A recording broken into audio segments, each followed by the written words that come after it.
Olá, meu nome é Michel Bittencourt, eu sou médico oftalmologista e hoje eu estou representando você, paciente aqui, dentro desse canal, o canal Ver Mais, um espaço que foi criado pela Sociedade de Oftalmologia de Pernambuco, onde eu estou aqui com o Vasco Bravo Filho, o presidente da sociedade. Vasco, por favor, palavras com você. Olá pessoal, é com muita alegria que a gente dá início a mais esse canal aqui para poder a gente trazer comunicação de qualidade e para tirar as dúvidas de vocês. Esse é o interesse para que a gente traga a oftalmologia para a população de uma maneira clara, de maneira objetiva e que a gente possa trazer realmente um conteúdo de qualidade para vocês. Hoje a gente está com o nosso convidado, que é o Dr. Luiz Felipe Lynch, médico oftalmologista, e o nosso tema de hoje vai ser sobre as lentes que a gente usa em óculos e em outras situações. Então a ideia é que a gente traga aqui situações corriqueiras do dia a dia, a gente vai trazer experiências de pacientes para que você fique mais habituado ao que a gente tem de possibilidades de correção de óculos, dúvidas do dia a dia, problemas que a gente tem com o paciente que a gente consegue resolver apenas com uma explicação para você poder ter uma visão cada vez melhor. Bom, queria agradecer, Michel, Vasco. Sempre é bom esclarecer a população, sempre é importante. Eu acho que assim, a nossa população ela é muito carente de conhecimento. O médico é o detentor do conhecimento, mas às vezes o paciente fica em dúvida, às vezes não entende bem a explicação, vai na ótica e fica em dúvida do que tem realmente e como é que isso pode ajudar. E é extremamente válido a gente estar aqui para isso, esclarecer e tirar as dúvidas. Então, é um prazer enorme, agradeço a oportunidade e sempre bom a gente poder estar ensinando a população. Vasco, eu estou adorando porque a gente está conseguindo mostrar para o paciente que a oftalmologia tem subtipos diferentes e pacientes que vão ser específicos para cada área. Pensando em você como retinólogo, cirurgião de catarata também, e a gente sabe que a orientação da Sociedade de Oftalmologia de Pernambuco é que o exame seja feito anual, mas alguns pacientes eventualmente podem precisar com uma frequência um pouco maior. Você como retinólogo, também como cirurgião de catarata, quem são esses pacientes? Quais são as doenças ou as condições, sejam clínicas ou familiares, que criam um foco um pouco maior para que esse paciente frequente mais o oftalmologista? Vou falar primeiro um pouquinho da catarata, né? A partir de mais ou menos dos 50 anos de idade, a gente começa a ter esse processo de opacificação do cristalino um pouquinho mais frequente. Entre 55 e 65 é a idade mais frequente de se operar, e isso é muito variável de paciente para paciente. Antigamente se operava com 70, 80, 85, era aquela imagem daquela senhorinha que pegava uma bengala, porque a tecnologia não era tão boa, a qualidade da lente não era tão boa, a recuperação era ruim. Então a gente não podia pegar um paciente que tinha uma relativa boa visão e transformar e fazer a cirurgia de catarata, porque a gente poderia trazer uma visão pior. Hoje em dia mudou, a tecnologia melhorou, a qualidade das lentes melhoraram. Então esses pacientes, quando começam esse processo de opacificação, muitas vezes a gente fica fazendo acompanhamento uma vez por ano, às vezes a cada 6 meses. É importante o paciente estar atento a alguns sinais de alerta, como piora da visão à noite, né? Algumas situações dessa, piora da qualidade da visão é muito importante, que isso pode realmente fazer com que você precise voltar antes para o seu médico oftalmologista avaliar se é a indicação de fazer a catarata ou não. Em relação à retina, vai depender muito da patologia. A gente sabe que hoje em dia uma das principais causas de cegueira irreversível, ou seja, aquela que a gente não consegue tratar e melhorar a visão, porque a catarata, a gente opera a catarata, se o paciente não tiver problema, ele volta a enxergar. Mas na retina é a retinopatia diabética, que é quando a diabetes afeta a retina. Nada mais é do que isso. Então, dependendo do quadro, às vezes a gente precisa fazer acompanhamento de 3 em 3 meses, semestral. Quando o paciente não tem sinais ou sinais muito leves, às vezes uma vez por ano. Tem outras doenças que são relacionadas à idade e muitas vezes a gente precisa fazer tratamento com um tipo de injeção, um remédio que a gente coloca dentro do olho, que o paciente precisa fazer injeções a cada 2 meses, a cada 3 meses ou até mensal. Então, dependendo da gravidade da doença da retina, essa frequência ela pode ser a cada 2, 3 meses, ou se for um quadro estável, o paciente tiver um problema, mas que não há descontrole nenhum, o acompanhamento anual ele é suficiente. Mas é importante que esse paciente ele sempre esteja atento a queixas visuais. Se de repente vê uma mancha preta que se move ou que é fixa, se tem algum flash de luz, se tem alguma situação em que você acha que está diferente daquilo que você está sentindo, às vezes você não consegue explicar, mas percebe que tem algo diferente, tem algo fora do habitual. Então é importante que você procure seu médico oftalmologista. Muitas vezes, como o Felipe falou, às vezes a pessoa pode não ser um especialista em retina, mas ele vai ter condições de detectar se há alguma alteração ou não e se precisa ser encaminhado para um colega especialista em retina. Perfeito, Vasco. Agora, parece muito básico para nós médicos que a diabetes ela pode ser tão nociva assim para o olho. Mas por que que o açúcar do sangue faz isso? Explica um pouco mais assim do porquê que o controle da glicemia pode afetar tanto desde a catarata à retina, por exemplo. Então a glicose, né, que é o açúcar no sangue elevado, ela vai fazer com que haja uma série de alterações dentro do olho. Pode acelerar o processo de opacificação da lente, como o Felipe falou, que é a catarata, tá certo?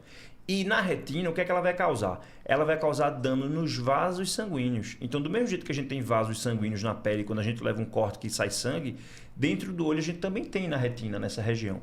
Então, basicamente, o que a glicose alta vai fazer, o que o açúcar alto no sangue vai fazer, ele vai começar a danificar aos pouquinhos os vasos sanguíneos, como se fosse um cano, e que ele vai causando pequenos furos.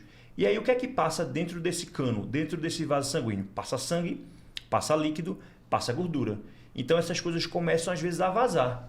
E aí quando vaza, e aí pode causar o que a gente chama de edema, inchaço. Não tem gente que às vezes tem problema nas pernas e fica com as pernas inchadas. A gente pode ter esse problema na retina. E isso vai afetar a visão, porque eu vou ver distorcido. Porque em vez de eu estar vendo por um local que é transparente, vai ter aquele inchaço que vai me impedir de visualizar bem. Assim como quem tem inchaço nas pernas tem dificuldade de andar. Então isso vai acontecer. E às vezes começam a formar vasos sanguíneos anormais, porque aqueles vasos estão sendo destruídos e o olho entende que precisa formar novos vasos, sendo que esses vasos são anormais. Aí sangra, aí causa sangue, aí a visão embaça, aí às vezes tem que operar, às vezes tem que fazer laser. Então esse é o dano. E assim, uma coisa que é muito importante é que se por um acaso o seu médico oftalmologista diz que você tem alterações na retina por conta de diabetes, é muito importante você conversar isso com o seu clínico, ou o seu endocrinologista, porque tem grandes chances de você também ter problema nos rins. Né? Então a gente consegue ver, existe uma correlação direta entre alterações nos rins e alterações na retina. Perfeito. E o paciente que é diabético? Por que eu estou falando tanto da diabetes? Porque a gente está falando de diabetes e hipertensão, né? São duas doenças muito comuns aqui no Brasil e que interferem diretamente com a visão.